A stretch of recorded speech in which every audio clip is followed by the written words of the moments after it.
Manyak si Manong. Merong bagong lipat sa aming barangay, sina Manong Bert at si Aling Belen. Talagang maayos makitungo si Manong Bert, maliban sa asawa nito na palaging seryoso at animoy ayaw makihalubilo palagi. Ilog ang aming paliguan kaya tuwing umaga bilang estudyante ay doon ako naliligo pati na ang kapitbahay kong mga estudyante. Yun nga lang, palagi akong late kung maligo, mga bandang 7:00 na ng umaga. Kaya halos lagi na lang akong mag-isa, walang kasabay. Tuwing gabi kasi ay puyat ako ng puyat kaka-cellphone. Naka-public school naman ako at naka-open gate, kaya kahit late ay okay lang. Hanggang isang araw ay tuwing maliligo ako ay saka naman sumusulpot si Manong Bert. Nag-iigib ito at kung minsan ay naglalaba. Tuwing hapon ay nag-iigib naman ako ng mga pandilig sa halaman ni Mama at panghugas ng plato. Basta't sa tuwing pupunta ako ng sapa, unang ilog ay ando na, sumusunod si Manong Bert. Kakaiba siya kung makatingin, parang hayok sa laman. Nang minsan na makasabay ko ito ay walang ano-ano'y nagtanong ito sa akin. Linda, nakaranas ka na ba? Agad na tanong nito. Nako, hindi pa Manong Bert. Tsaka 14 pa lang ako. Magki-15 pa lang. Ganun ba? Agad na sagot nito. Walang tono pero sa mukha nito bakas ang ekspresyon na talagang masaya. Bahagya itong tumingin sa sapi ng mga labahin ko. Ang kaputol na troso ng niyog. Nakatitig ito ng bahagya kaya napatanong ako. Bakit Manong Berto? May linta ba? Wala, may naalala lang ako, may napanood kasi ako. Sagot nito sa tanong ko. Hindi ako sumagot, tumingin lang ako dito ng bahagya. Sa paglingon ko, dito baka sa mukha nito ang kaidaran. Ang edad ng kanyang mukha na nasa 60 plus na. Halata na ang katandaan. Maya-maya pa ay tinuloy nito ang kwento. May napanood kasi ako, yung sa mga video-video sa cellphone na madalas ipasa. Alam mo, dyan sa kabilang barangay ay merong mag-boyfriend at mag-girlfriend na mga estudyante din. Nakatingin ako dito habang nagkukusot. Pabulong ito kong magkwento. At alam mo Linda, dito mismo sa ganitong troso ng nyug sila nagano. Mataman itong nakatingin sa akin habang mapanukso ang tingin. Wala naman akong interes kay Manong Berto dahil bukod sa may katandaan at kulubot na ito ay payat at panot at halos buto-buto ito. Sa unay pinagkamalan ko itong okay, maayos at parang lolo pero ganito pala si Manong Berto.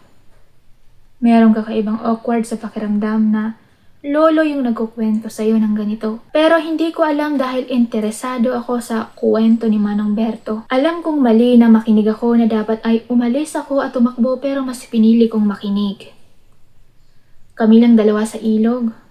Patag ang ilog at sa di kalayuan ay may mga bahay kaya hindi ako natatakot kahit andon si Manong Berto. Agad pa nitong dinagdaga ng pagkwento na sa tingin niya ay gusto kong makinig, hindi ko alam. Curious ako.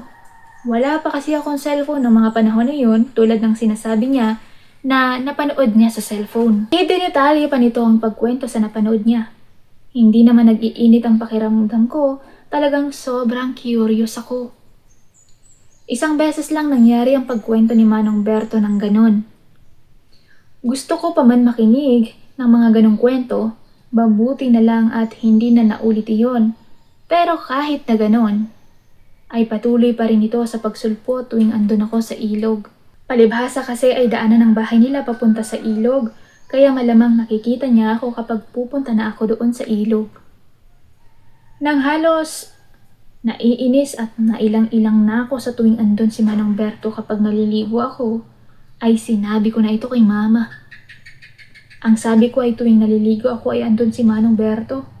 May mga oras din kasi na iniiba ko ng oras ng pagligo ko sa ilog, pero dahil daanan ng bahay nila, ay nakikita niya akong papunta sa ilog. Pero hindi ko sinumbong kay Mama ang pagkwento ni Manong Berto ng kabastusan. Dahil alam ko naman sa sarili ko na gusto ko ding makinig ng panahon na yon. Isang araw ay nireto ako ni Manong Berto sa anak nitong lalaki. Minsan din kasing tumambay ako sa bahay nila dahil isa sa mga kaibigan ko ay ang anak nilang babae. Ano kaya kung kayo na lang ang magkatuluyan?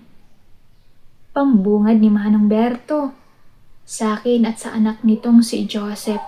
Agad namang sinagot ni Aling Belen si Manong Berto. Ano ka ba? Halos magkapatid na lang yung dalawang yan, erereto mo pa? Seryoso at may tono na sagot nito. Pagkaraan ng ilang araw ay nalaman kong ikinuwento pala kasi ni Mama ang pagsulpot lagi ni Manong Berto sa ilog tuwing andon ako. Kaya pala iba ang tono ni Aling Belen. Siguro napaghihinalaan niya ng asawa niyang laging bumubuntot sa akin tuwing dumadaan ako. Wala naman kasing ibang daan kundi sa mismong labas ng bakuran nila. Siyempre, nakikita din yun ni Aling Belen na sumusunod sa akin si Manong Berto dahil na nga rin pareha lang naman silang laging nasa bahay, lumalagi. Wala naman akong gusto sa anak nila na si Joseph dahil hindi ko naman ito tipo. Ngayon ay may asawa na ako at nang minsan na kami ay maligo ulit sa ilog. Hindi na kung saan ako dati naliligo sa medyo kalayuan na. Konektado sa ilog ay bigla na namang sumulpot si Manong Berto. Sakto walang asawa ko dahil may ginagawa ito. Nang sabihan itong, parang lalo kang gumaganda. Sa tono nito na malaswa at may titig sa katawan ko. Akala ko tapos na ang kakaibang experience ko kay Manong Berto sa ilog. Pero kahit sa paglipas ng taon na may asawa na ako ay ganun pa rin ang ugali nito ng manyak. Hanggang dito na lang. Sana maging aral sa inyo ang kwento ko na ito sa mga kabataan na laging curious sa mga bagay-bagay. Isipin natin kapag may feeling nakakaiba at nakakabastos na ay agad na sumumbong kung mayroong malalapitan. Ikaw na ang makakatulong sa'yo.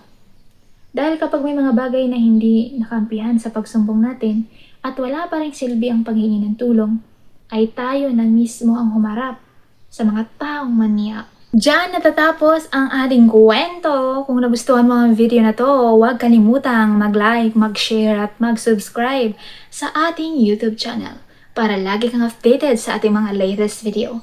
Thank you so much!